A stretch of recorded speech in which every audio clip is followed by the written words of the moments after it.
the global partnership for the true price of food. I would say you're an expert in this. No pressure. No, exactly, no pressure. So our global partnership today has close to 200 members, really from all corners of the world, all corners of the diamond, I would say. It's knowledge institutes, it's government officials, also value chain actors, NGOs.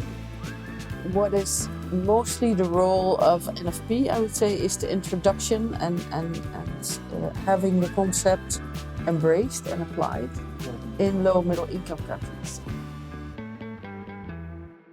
Hello, everyone, and welcome to the Beehive. I'm your host, Mark Fonseca Rendeiro, and this is the program where we look at the partnerships, the projects, and above all, the people at the Netherlands Food Partnership. Today on the program, we are discussing the global partnership for the true price of food. And to do that, I cannot do it alone.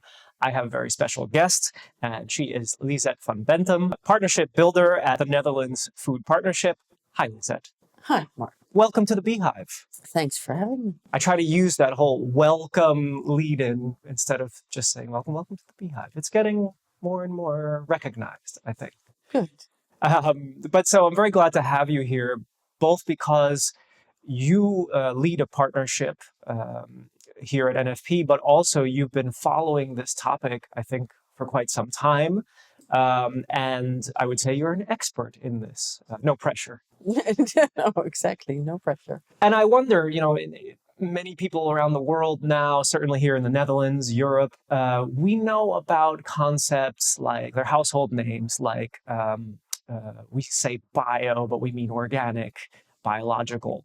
And that speaks more towards how something, when it comes to food, is grown. But the concept of true price is not necessarily, my opinion, a household name at this point. In your house, yes. So let's bring people into it. Mm-hmm. Just the concept of true price. And here's what I remember. I was living in Amsterdam. The year was probably somewhere around 2012, maybe 2014, somewhere there. It gets a little blurry. And around the corner from me is a local, I'll call it a supermarket. It's not really super, and it's quite mom and pop, as we used to call them. But it was known for being ethical. It was known for being very community-based, also very international because it's Amsterdam.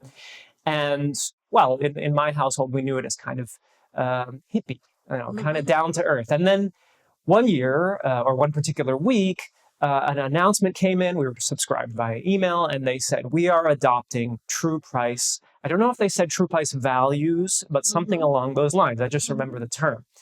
And there was an explanation, but what I remember best is not the explanation, but it was going to the store that next few days and seeing not just a price tag, but there was like an information tab that told me what country it comes from, yes, but also its impact environmentally.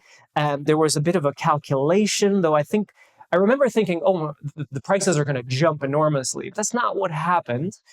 Compared to a supermarket, it was a little more expensive. We knew that. We accepted that. We considered that a good thing in terms of why. We knew why. And for me, that was the introduction to this concept of true price. And then eventually, many years later, I come to the Netherlands Food Partnership. I meet you, and I get to know that there is this partnership. For you, how do you explain this issue, especially to people who are still maybe not familiar with it? What it is, true price. Yeah. I have a million questions for you now as a consumer of true price food groups, but let's do that later. Let's first maybe explain what true pricing is. But in fact, I think you already gave a quite clear explanation of what it is and what it should do. Because what we do with true pricing is we calculate of all kinds of food products not only what the cost price is or the market price, what you normally see in a store, but also the environmental or the social costs that come about when producing food, but which are not included in the cost price or in the market price. And a clear example, which I think is good to use when explaining this, is, for instance, the retail store. You were talking about retail store, the ANZ in Amsterdam. Shout out. But there's also the organic retail stores, Odin and Eco Plaza. Yeah. They have done this year a calculation of their bananas, so the true price of their bananas. So what was looked at, of course, the bananas have been produced for a while, and the cost price that is paid by Eco Plaza and Odin to the producers, in this case Peru and Dominican Republic, includes, of course, all the inputs that are necessary to produce bananas, labor costs, transport, anything that you can think about that normally is in the cost price. But what True Price then does is look at the whole production chain, and, for instance, look at the environmental aspects like water use. How much water is used? Is that water really needed to be used to grow these bananas, or could it be reduced? Because the water that is used is then you're not able to reuse it. Well, it does go back into the system, but if you can use less, then that's less cost to the environment. Social aspects, is there underpayment of the farmers? All those kinds of aspects are looked into. And then for these bananas, it came out that the main costs for environment that are not reflected in the price that we pay when we go shopping for bananas is water usage. And that water is used abundantly for producing these bananas, while everybody knows that reduced use of water would produce the same bananas.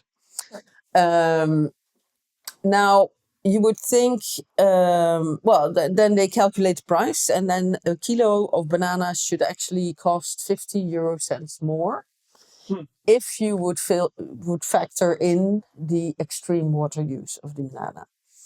Now, that is not what True Price is about. It's not about raising the prices. And like you also said, you thought that maybe in the supermarket you would have to pay enormously high prices. We braced ourselves. It's not about raising the prices. It's about information, about transparency, and about making a conscious choice based on these facts, on these calculations.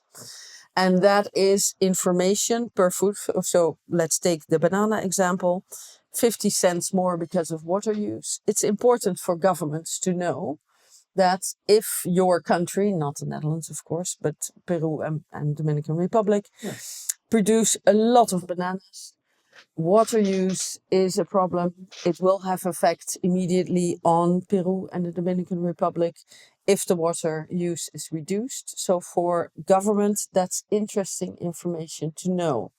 The externalities of the bananas, so the extra costs of the bananas. And government can take policy, can adapt policy, repurpose subsidies to make sure that water use is reduced, which will have a long-term effect. But also for consumers, and that's where you come in when you shop at Eco Plaza or the ANZ.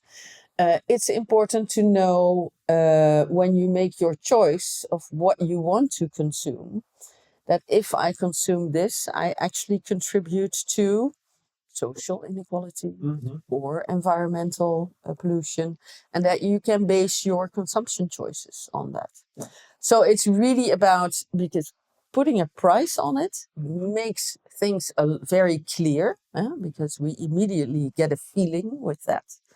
But it's not the idea that you have to pay it, because not everybody will be able to pay a higher price. Yes. And in the end, it's about reduction of these hidden costs. Right, right. The awareness should help lead to action. Of course, the action on whose part, we can get into that, right? Which players could make a difference. You already brought up government awareness and how that could lead to some steps.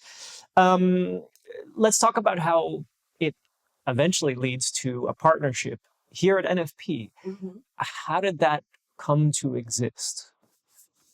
And why? In the Netherlands, we do hear a lot about true pricing, or not a lot. We hear more and more. Huh? Yeah. It's like Ecoplaza in Oden embracing it, but a lot of caterers in the Netherlands are embracing it. Tony Chocolonely, some retailers have done some experience, like Albert Heijn. So we hear it more and more, and consumers in the Netherlands, or a fair part of consumers in the Netherlands, do have interest to look beyond the normal price tags and make their consumption choices based on sustainability. That is different in low middle income countries, and that's what NFP is about, is promoting sustainable production in the world, but also particularly in low middle income countries. Now, many of the products, like the bananas we talked about before, are sourced from low middle income countries, the products that are consumed here. But because production takes place in low middle income countries, a lot of the the hidden costs, social hidden costs, and the environmental hidden costs actually occur there and do not occur here in the Netherlands. Yeah. That's why we find it important that producers and those that work in the area of sustainable food production in low middle income countries also get introduced to the concept of true pricing and see what true price transparency can bring them. So NFP jumping into this is mostly to make it a global movement and not to have it confined to Europe or the West or the global North. But our foodscape is actually a world foodscape. So the concept should also be introduced there so that they can also have this transparency and local, national policy adaptation, national subsidy repurposing, and then consumer choices in low middle income countries as well. But mostly government and value chain actors, that they can adapt the way they produce and prevent the hidden costs in the future. I was curious a little bit about how it works when it comes to the different kinds of stakeholders that are part of this partnership. Yeah. I mean, what roles they play, and what you've seen, at least in terms of how you work together. So the main partner in the global partnership and the secretariat of the global partnership actually consists of the Netherlands Food Partnership and True Price Foundation.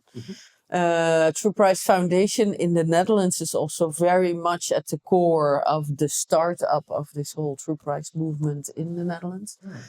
So it was founded by Michel Scholte and Adriaan de Groot Ruiz. And they are really the beating heart of the True Price movement, I would say, in the Netherlands. So they approached NFP to start this global partnership and to really go beyond the Dutch borders. So our global partnership today has close to 200 members, really from all corners of the world. Also very of all corners of the diamond, I would say. So it's knowledge institutes, it's government officials, but also value chain actors, NGOs. So all types. It is very much focused on explaining the concept and inspiring others also on what you can do with true price transparency. And connected to that, so it's not part of the global partnership, but connected to it, NFP has also started a seed fund, a true pricing seed fund. And we've done that for 2 years now. And the seed fund offers actors to experiment with true pricing. because it's such a new concept, it's very important that people start experimenting with it and see what the information about externalities can really bring them, and what movement can this information bring about on the level of policy or on the making changes within the value chain to really reduce, or to use it in communication to consumers, or all three. That's also possible. So the True Pricing Seed Fund in 2024 led to, in Ethiopia, policy advice to the Ethiopian government about the externalities in coffee production, and coffee is one of the main products of Ethiopia. So having that insight and governments taking that into account in their policy setting in the future could make a very big difference, for instance. That's one of the examples. Another is, so this year in 2025, we focused the seed fund more on private sector, and to give private sector an opportunity to get funding to apply true price transparency within the value chain, or the products that they use. So we have now a number of private sector actors. We have Mass Coffee, that is really looking into the externalities, environmental and social, in their coffee value chains, and they will use it to really make changes in the long term and make choices of which coffee they buy and source based on that externality calculation. And they will also inform the consumer, and Maas is a very big one in the Netherlands, in offices. So they will give that information to the consumers in the Netherlands, so that they also become conscious about the hidden costs of coffee. But we also have Kumasi, which is a business that that makes cocoa water. And what they are actually doing is they are trying to make a case that if from one product, because the main product of cocoa is of course chocolate, cocoa chocolate, but they use the side product, cocoa water. And what effect does that have, that one product is turned into two different products and not only one product? What effect does that have on the hidden costs? Because using side streams of the main product reduces the externalities of the total product. Maybe getting a bit too technical. No, it's I mean, for me, it's the idea that you produce food or a product that the people consume, but there's waste. And here I see also a connection with other NFP partnerships and activities and areas of interest. So Kumasi, I recognize as a company that figured out how to actually take waste and make something out of it that is, and therefore you're reducing the amount of waste you produce, so the impact of that waste. And this is what's also interesting. I think we're at a moment, and of course that differs depending on where in the world you are, maybe even where you live in your country. Today's an election day in the United States, and depending on where you live, you see things in a specific way, it seems. But even nowadays, even per household, we sometimes differ, right? And I can see that if we take the Netherlands, certain households, when you describe what you're describing, the value chain and where and what its impact, I think there are a lot more households nowadays that know about this or want to know about this. Now, how far they go with their choices and what they want to see and with their vote at some point, I don't know, right? But we see some signs. So when you talk about it, I recognize a subject that more and more people are able to follow and care about. Will follow you, let's say, deeper into this than maybe they did 20 years ago. Not to discredit people 20 years ago, but I do remember 20 years ago, and there were things that we didn't ask, or the information wasn't available. And in your busy life, you just moved on, right? And then at some point, more and more products, and especially in the food world, you were talking about coffee. I think about how people who are big coffee drinkers, at least in this part of the world, they often want to know where it's sourced, not necessarily for the environmental impact, maybe some, but also in terms of flavor. And I think that even is a good doorway or road like that'll lead you towards also getting to know other factors about where your coffee is coming from. But I did want to ask, and I've noticed you the last few years, you are taking this concept in person to countries. You mentioned Ethiopia. I remember you in Rwanda, I think, last year.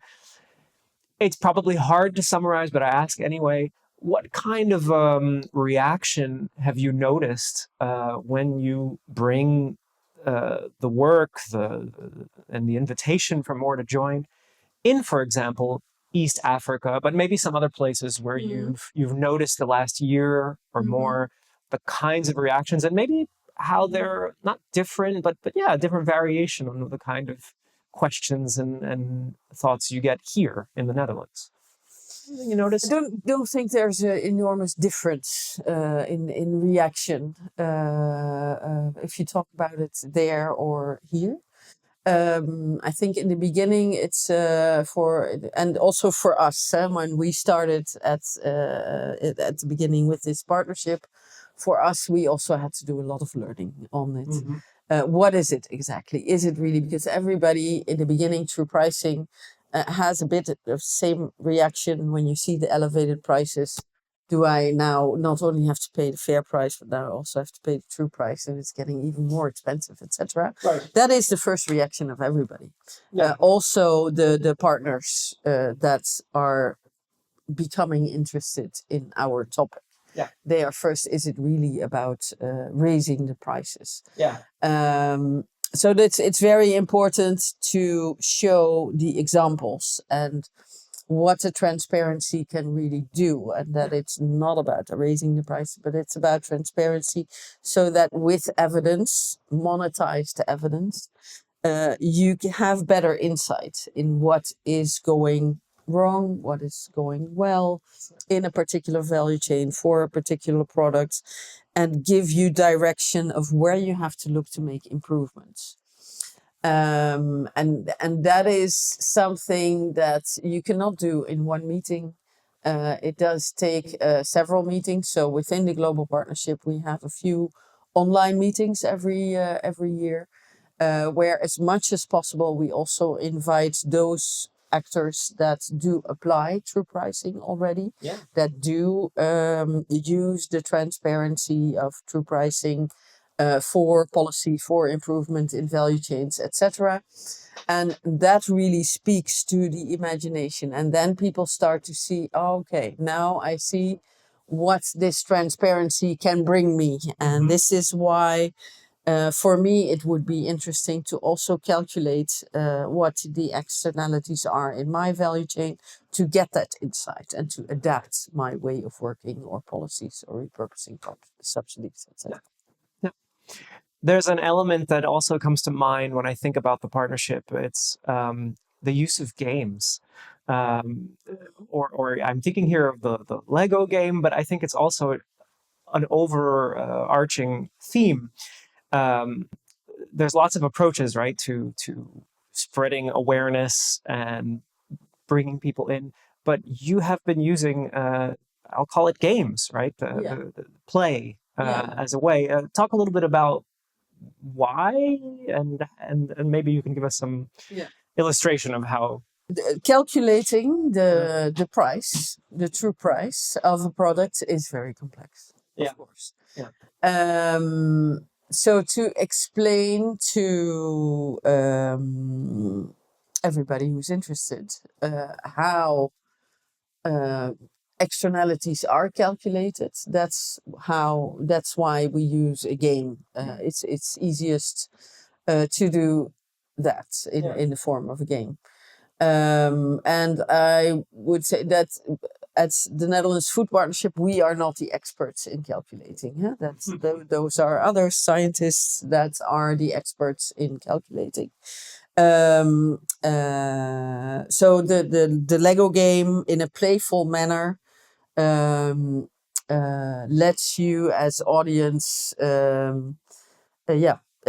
experiment a little bit with which elements are taken into account when looking at which externalities of a certain product, and how do you then turn that into a value, a monetized value. Okay. And it really speaks to the imagination if you do that in a playful manner. Yeah. Yeah. Yeah, I guess it also helps that Lego, when you see different colored blocks, it's percentages, and it has a usefulness. And on the subject of bringing people together, you mentioned the meetings for members that happen periodically throughout the year. But I know that, of course, we also like the in-person activities. On the calendar, what in-person activities are there where people can and will come together when it comes to True Price? In the Netherlands, we just had World Food Day. Yeah. One of the activities that we have done also within the Global Partnership, policy discussions on true pricing. And one of the ideas that was actually born during a policy discussion at a previous World Food Day was to look at the true price of food baskets. And that's where a few of the partners of the Global Partnership found each other. That's GAIN, ATNI, which is also a nutrition NGO, True Price Foundation, and Netherlands Food Partnership actually took that idea of looking at the true price of food baskets and started working with that. How can we give more transparency on what the true price is of the food actually consumed by a certain demographic group? What is advised for them to consume, and what is the true price of that food basket? Okay. And what are the externalities still in that advised food basket that could lead to an adapted food basket where the externalities are even lower? So the hidden costs, I should say. Okay. Externalities may be a confusing term. Hidden costs are even lower.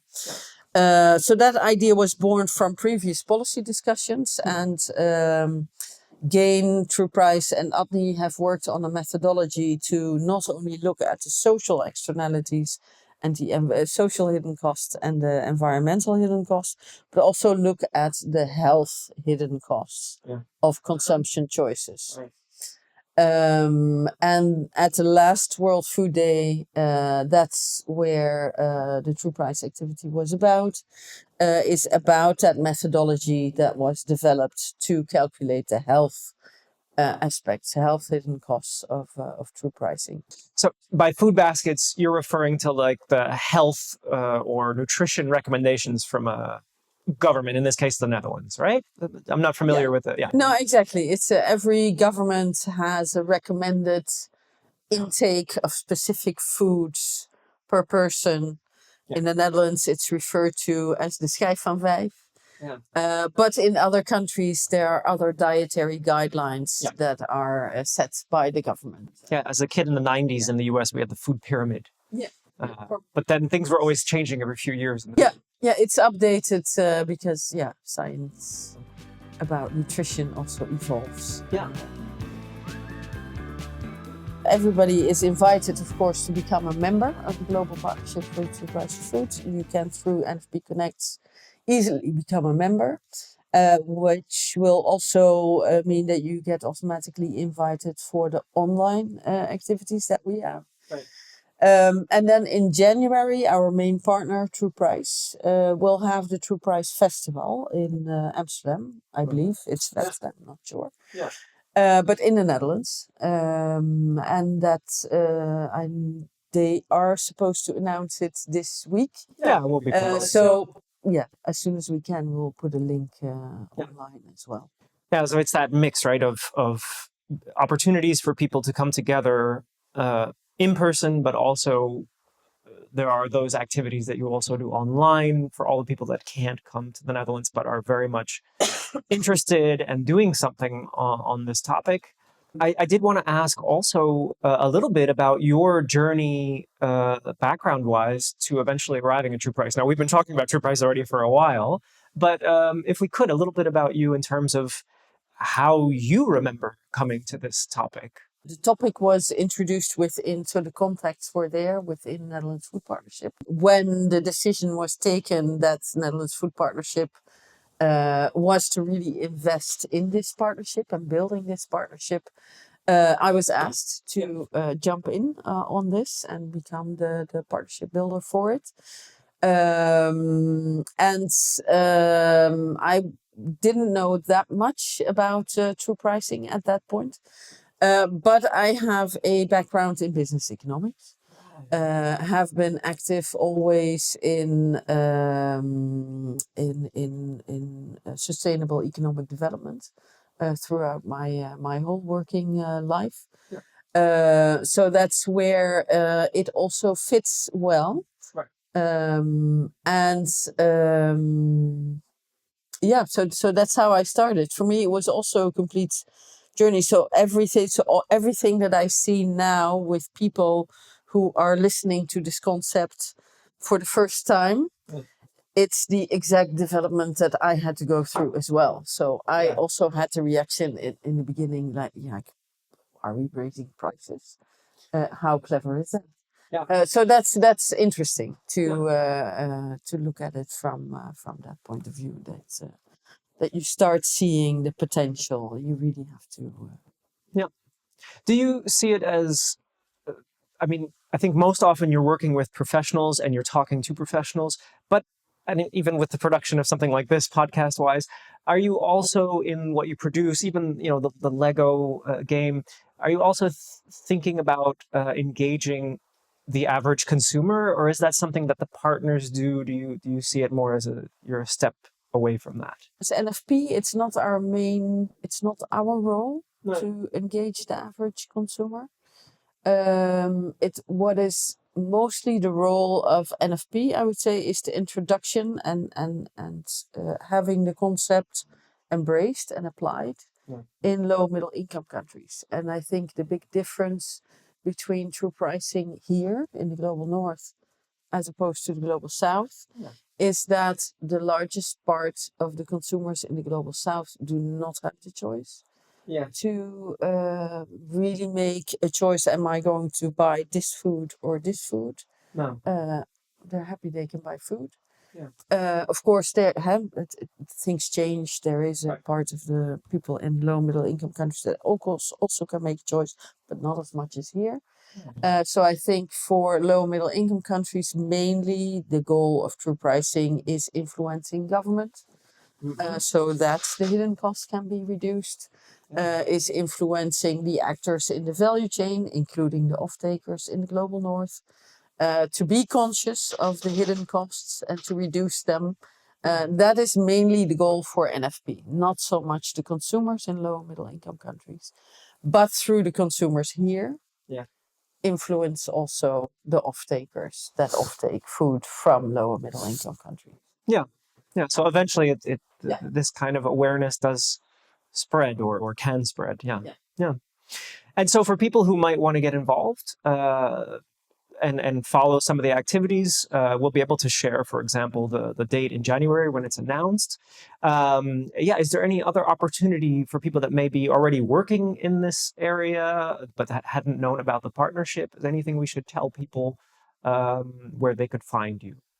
They can find us on NFP Connect, of course, where we have a community page, the Global Partnership for the True Price of Food. And there is a lot of information also about all kinds of true price activities that are going on anywhere in the world. So you can be inspired. That's where we also share updates from the seed fund. And people can register to become a partner of the Global Partnership, member of the Global Partnership, and join in the meetings that we have online. Lisette, I want to thank you very much for joining us on Welcome to the Beehive.